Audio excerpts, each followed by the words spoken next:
प्राचीन काल से लोग वेयरवुल्फ्स या मानव भेड़ियों पर विश्वास करते आए हैं। ताज़ा खून और मांस खाने वाले मॉन्स्टर्स जो फुल मून नाइट में रात के समय सक्रिय होते हैं और अपने शिकार के लिए जंगलों में घूमते हैं।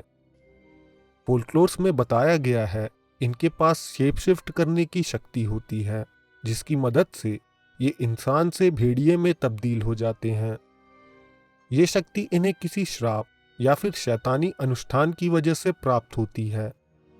वेयरवुल्फ से घायल हुआ व्यक्ति भी एक वेयरवुल्फ में ही ट्रांसफॉर्म होता है और इसी तरह इनकी आबादी बढ़ती है। आपकी रिक्वेस्ट के चलते आज हम वेयरवुल्फ के कुछ और अनजाने सच्चे किस्सों को जानेंगे, तो एपिसोड को अंत तक जरूर देखिएगा। ओलॉस मैग्नस 16वीं सेंचुरी के एक मशहूर लेखक थे, जिन्हें वैज्ञानिक दृष्टिकोण का बुद्धिमान व्यक्ति माना जाता था। उन्होंने उस दौरान नॉर्दर्न बाल्टिक रीजन का डिटेल्ड मैप भी बनाया था, जो सबसे एक्यूरेट माना जाता है। स्वीडन के रिलीजियस रिफॉर्मेशन के बाद उन्हें पोलैंड जाना पड़ा, फिर आखिर में वो इटली में शिफ्ट हो गए। ईयर 1555 में उन्होंने description of the northern people नाम की एक बुक पब्लिश की।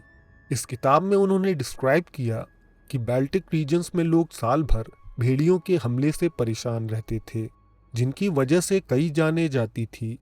लेकिन भेड़िए उनके लिए उतना बड़ा खतरा नहीं थे जितना कि मानव से भेड़ियों में परिवर्तित हुए लोग। क्रिसमस के समय में इंसानों का एक बड़ा समूह इकट्ठा हुआ और खास रिचुअल्स के जरिए वो मानव भेड़ियों में तब्दील हो गए। इसके बाद वो इंसानों के ऊपर खूंखार तरीके से हमला करते थे। उस दौरान लोग आसानी से ही आम भेड़िए और मानव भेड़ियों में फर्क कर लेते थे। जब भी उन्हें बियाबान इलाकों में इंसान की बस्ती नजर आती, वो सब मिलकर उस सेटलमेंट को पूरी तरह तबाह कर देते थे।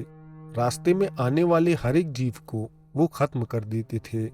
एक खास इंसिडेंट को विटनेस करने के बाद मैग्नस ने लिखा कि एक पुराने कैसल के पास पूर्णिमा की रात ढेर सारे वेयरवुल्फ्स इकट्ठा हुए थे।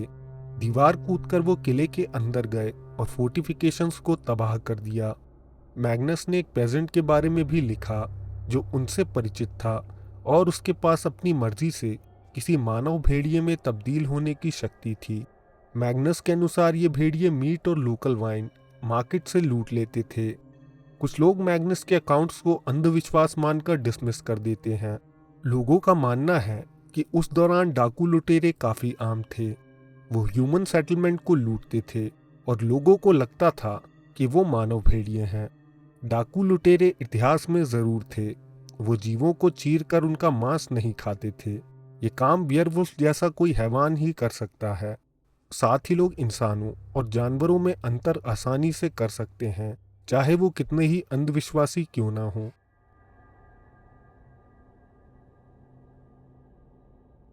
ईयर 1612 बॉर्डियक्स फ्रांस में रहने वाले एक जज ने बुरे एंजल्स और डीमंस पर एक किताब लिखी।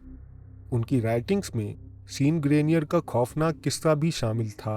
वो 13 वर्ष का एक लड़का था जो मानव भेड़िया होने के जुर्म में पकड़ा गया था। मार्गरेट पोरिया वो पहली लड़की थी जिसने अपने पेरेंट्स को बताया कि सीन दरअसल सामान्य नहीं है। उसका कहना था कि सीन अक्सर उसे और उसकी दोस्तों को धमकियां देता है कि वो इन्हें खा जाएगा।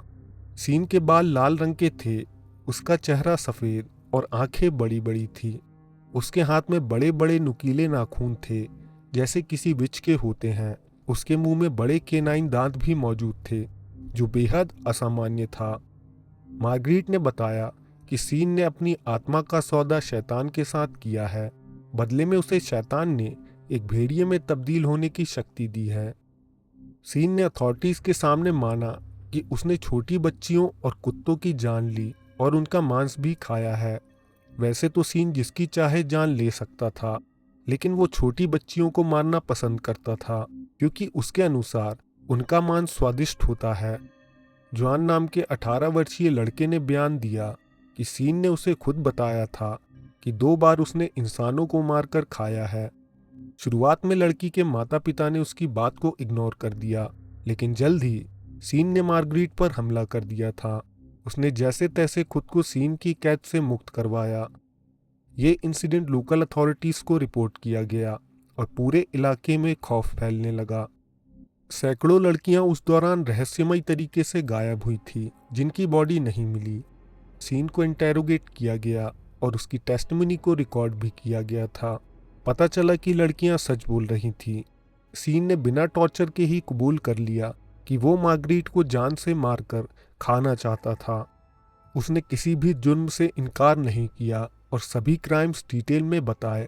सीन ने बताया जंगल में उसे एक रहस्यमय व्यक्ति मिला जिसने अपने नाखून से उसके शरीर में साइन किया था।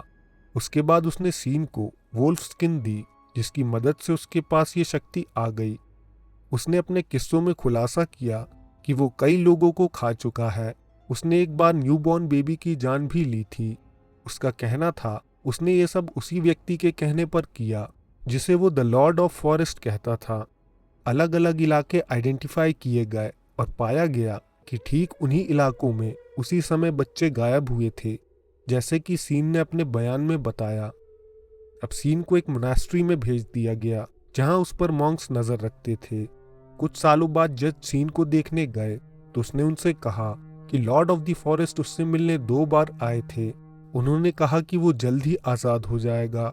ये सुनकर इलाके में फिर खौफ फैलने लगा, लेकिन कुछ समय बाद सीन की जान चली गई। दोस्तों, ईस्टर्न फ्रांस के जंगलों में भी एक वेयरवुल्फ का किस्सा मिलता है। उसका नाम जील गार्नियर था, जो अपनी पत्नी के साथ जंगल में रहता था। जल्द ही उसे एहसास हुआ कि वो अपने बच्चों के लिए पर्याप्त शिकार नहीं कर पा रहा था। उसे भी जंगल में एक स्पिरिट दिखाई दी जिसने उससे वादा किया कि वो उसकी मुसीबत दूर कर सकती है। स्पिरिट ने उसे एक मैजिकल ऑइंटमेंट दिया जिसकी मदद से वो एक मानव भेड़िया बन गया था। 1572 से 73 तक जील ने उस इलाके में कई खून किए और अपने शिकारों को खाया। ये कोई सामान्य केस नहीं था, बल्कि 50 आई विटनेसेस ने अथॉरिटीज के सामने पुष्टि की कि जील एक मानव भेड़िया है। अथॉरिटीज भी बची हुई लाशों को देखकर कन्विंस हुई कि ऐसे खून कोई वहशी मानव भेड़िया ही कर सकता है। अथॉरिटीज ने आम लोगों को छूट दी थी कि वो मानव भेड़िए को पकड़कर खत्म करें। जल्द ही एक ग्रुप ने जील को पकड़ा और उसे मारकर जला दिया था। दोस्तों, आज के एपिसोड में बस इतना ही। वीडियो पसंद आया हो तो लाइक करें, कमेंट्स में अपनी राय दें।